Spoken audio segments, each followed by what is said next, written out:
মাগুরায় শিশু ধর্ষণের ঘটনায় প্রধান অভিযুক্ত হিটু শেখের 7 দিন এবং বাকি 3 আসামির 5 দিন করে রিমান্ড মঞ্জুর করেছেন আদালত। রোববার গভীর রাতে রিমান্ড শুনানি শেষে এ আদেশ দেন আদালত। মামলার আসামিরা হলেন শিশুটির ভগ্নিপতি সজীব হোসেন, বোনের শ্বশুর হিটু মিয়া, এক অপ্রাপ্তবয়স্ক কিশোর এবং তাদের মা জাবেদা বেগম। পরিবারের অভিযোগ, বৃহস্পতিবার মাগুরা শহরতলির নিঝনান্দুয়া আলী গ্রামে বোনের বাড়িতে বেড়াতে গিয়ে শিশুটি ধর্ষণের শিকার হয়। প্রথমে তাকে মাগুরা সদর হাসপাতালে নেওয়া হলেও অবস্থার অবনতি হলে ফরিদপুর মেডিকেল কলেজ হাসপাতাল হয়ে ঢাকা মেডিকেল কলেজ হাসপাতালের পেডিয়াট্রিক ইন্টেনসিভ কেয়ার ইউনিটে স্থানান্তর করা হয়। পরে শুক্রবার রাতে তাকে ভেন্টিলেশনে নেওয়া হয়। পরে উন্নত চিকিৎসার জন্য সন্ধ্যায় তাকে সম্মিলিত সামরিক হাসপাতালে নেওয়া হয়।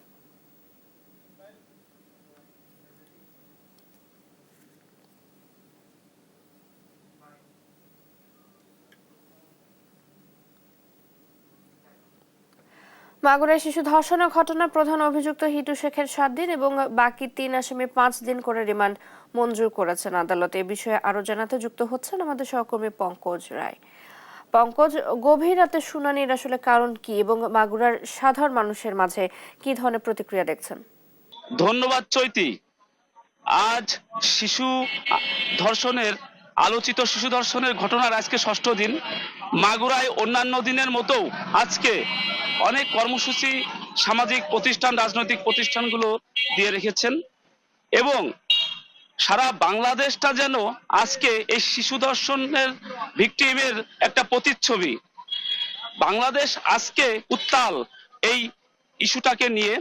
সারা বাংলাদেশেই আজ এই মাগুরার এই শিশু ধর্ষণের নিয়ে এবং বিশ্ব মিডিয়ায়ও এটাতে অনেক আলোড়ন সৃষ্টি করেছে। আমরা আছি এখন মাগুরা চিফ জুডিশিয়াল ম্যাজিস্ট্রেট প্রাঙ্গণে।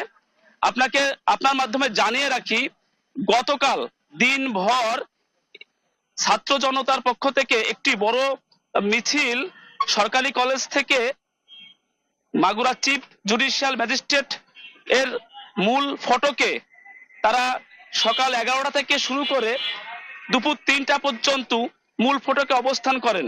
যার কারণে কালকে দিনভর কোনো এজলাস ঠিক মতো বসতে পারেনি, কোনো সেবা গ্রহীতা কোর্টের ভিতরে ঢুকতে পারেনি।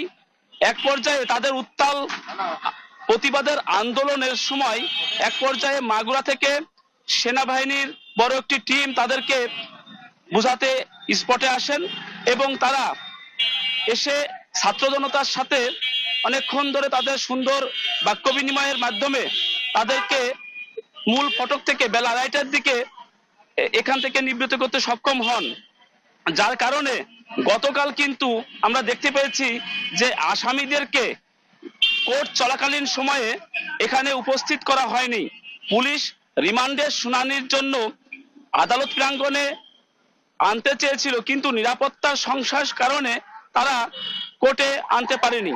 যার কারণে গতকাল মধ্যরাতে পুলিশ এই 4 আসামিকে নিয়ে মাগুরা চিফ জুডিশিয়াল ম্যাজিস্ট্রেটের আব্দুল মতিন বিচারিক আদালতে এই 4 আসামিকে রিমান্ডের শুনানির জন্য আবেদন করেন। যার পরিপ্রেক্ষিতে আদালত এই মামলার প্রধান আসামি 1 নম্বর আসামি হিটু শেখকে 7 দিনকের এবং অন্যান্য 3 জন আসামিকে 5 দিন করে রিমান্ড মঞ্জুর করেন। এই তথ্য আমাদেরকে নিশ্চিত করেন মাগুরা সদর থানার তদন্ত ওসি মোহাম্মদ আলাউদ্দিন। এদিকে আজও মাগুরায় বিভিন্ন কর্মসূচি চলমান রয়েছে।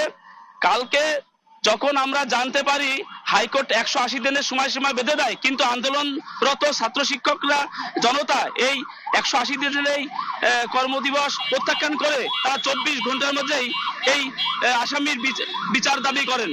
যার পরিপ্রেক্ষিতে কালকেই এই রিমান্ড শুনানির টাইম বেঁধে দেওয়া হয়। এই ছিল মাগুরা থেকে আমার কাছে সর্বশেষ। ধন্যবাদ পঙ্কজ, ধন্যবাদ আপনাকে। মাগুরায় শিশু ধর্ষণের ঘটনার সর্বশেষ খবর জানাচ্ছিলেন আমাদের সহকর্মী পঙ্কজ রায়।